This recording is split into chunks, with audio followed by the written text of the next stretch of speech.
do my vlog day, so I said I'd whip it out in Tayto Park today, a bit of a change. Tuesday's also the day I train lower body as well, which is not getting done today, so we'll see what this is about and see can we take anything from it to produce a vlog out of it.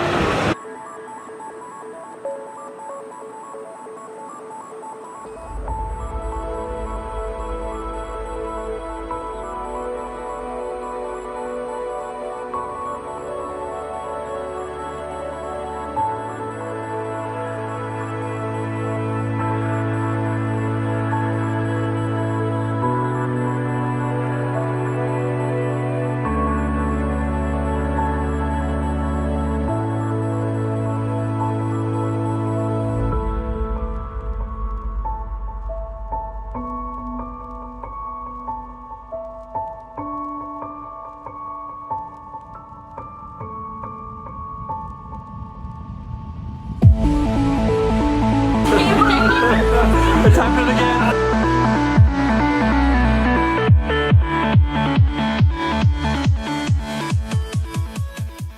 So that was Tayto Park. No training today because we've championship this weekend and I had to make it home for 6 PM for a physio visit again to see where we're at, because we've been doing a lot of movement based stuff and hip alignment stuff because we thought that some areas were overworking for others. But although that's improving, it seemed to not help the case of what's actually wrong with my hip. But as cheesy as it sounds, there's a couple of lessons of why I wanted to shoot today's vlog, and I used to fucking cringe when I heard this stuff before, but the fact is it's kind of true, like, because you can take a few takeaways from it. Because when I was younger, I used to get on a lot of amusement rides and amusement parks and I wouldn't be afraid of that, and I built that up over time. Whereas you see people that are grown, they're in their 20s or in their 30s and they're afraid to get on some certain amusements because they are terrifying, but because they've never kind of broken through those barriers before, it's kind of carried with them through life and they're afraid to go near it.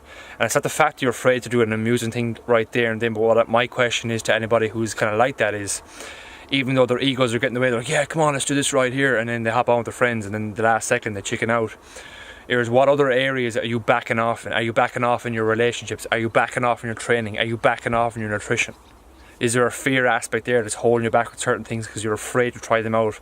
And when you do things that they're not even that bad at the end of the day, when you just take a breath and realise what you're doing. So that was kind of the basis of kind of why I wanted to shoot today's vlog and get a quick insight to what Tayto Park is all about as well. But it's a bit different from a training one, and that's about it. I'm just going to leave it at that. If you're holding back, if you're fearful to do something, just ask yourself what other areas you're holding back in as well, because once you kind of break past through those mental barriers, things will start getting a lot easier for you, and hopefully that was helpful. Bye bye. Okay, change of plan with this vlog, because I'm not getting out the vlogs as, let's say, every few days as I'd like, because I'm doing so much coaching in the gym so much and other stuff. I've said I'm going to put a few vlogs together and make it a bit easier and get this camera to focus. But now we're on route to the gym. We have a couple of new members starting. We're going to sign them in and we're going to go for see where our strength levels are at with my bench. I could always come to such an awkward position. Yeah. So myself and Rob are just finished off with our morning, ladies, and we're going for a max bench test. I'm going to take a few clips of it and we're going to go for brekkie after it. So we're starting off light to keep volume down, not be doing that stupid like. We have it periodized out, but basically in the essence of what that is start at a certain percentage and work up, coming down to reps of 5, 3 and 1 onto our max then after that.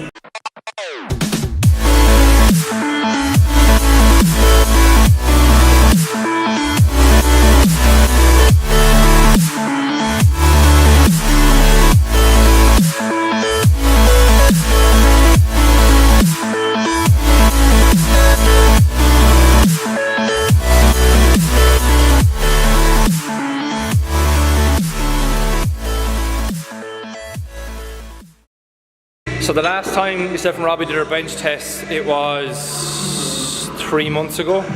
I was 13 pounds heavier and I got 110 kilos in the bench.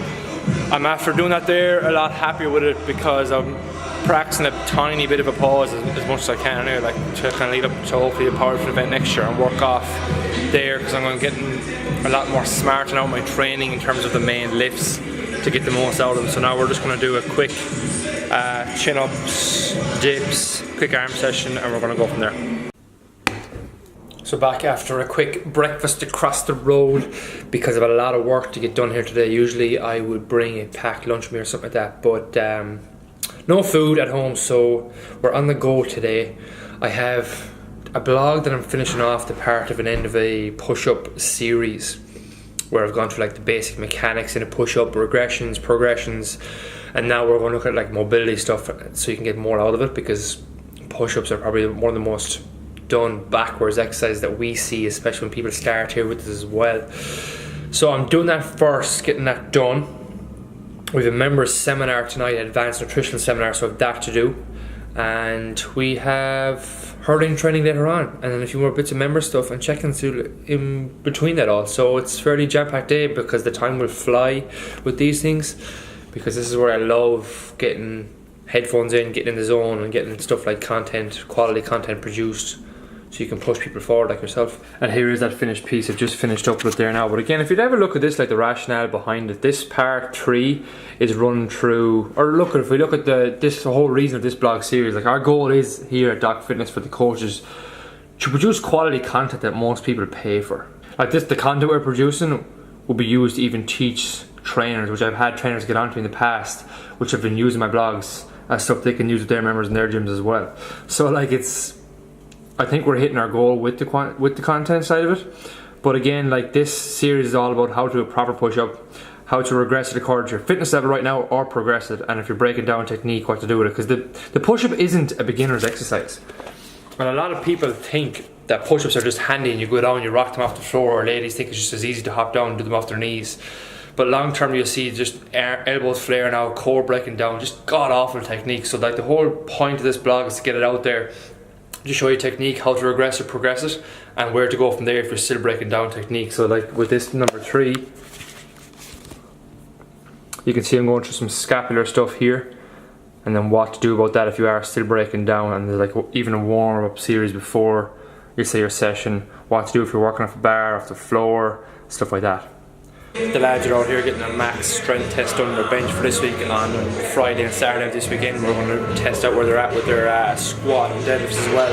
And it'll depend on the individual. Like if somebody has done a 1 rep max before, again we don't need to do them for them because they're not powered for like that, but it's unreal to see the level of programming that we do and the payoff it has for them, because the strength they accumulate is unbelievable. Like, because even though we like to have crack here and get the results that we say we get, we're also very, very serious about our training side of things too, which I think is a fundamental player in progression and long-term motivation as well.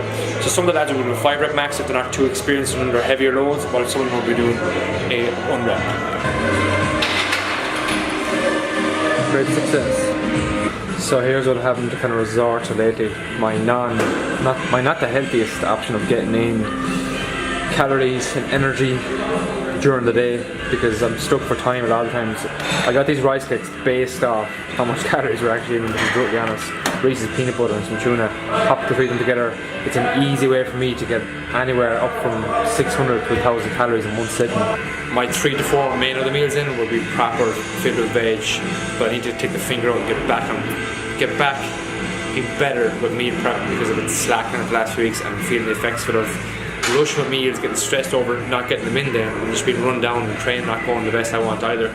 Stuff like that you just want to have done without thinking about it in your days, because when you're busy, the last thing you want to be doing is kind of thinking about food, when if you've pre-planned it out, whether you're building muscle or dropping body fat, it'll be darn free, there's no questions about it. Like, so that's my 2 cents on that. So now we're going to belt off, get some hurling training done. Have to leave early because I'm back for the seminar as well. I want to see how my groin is holding up with this injury too. Nearly out of, thank God.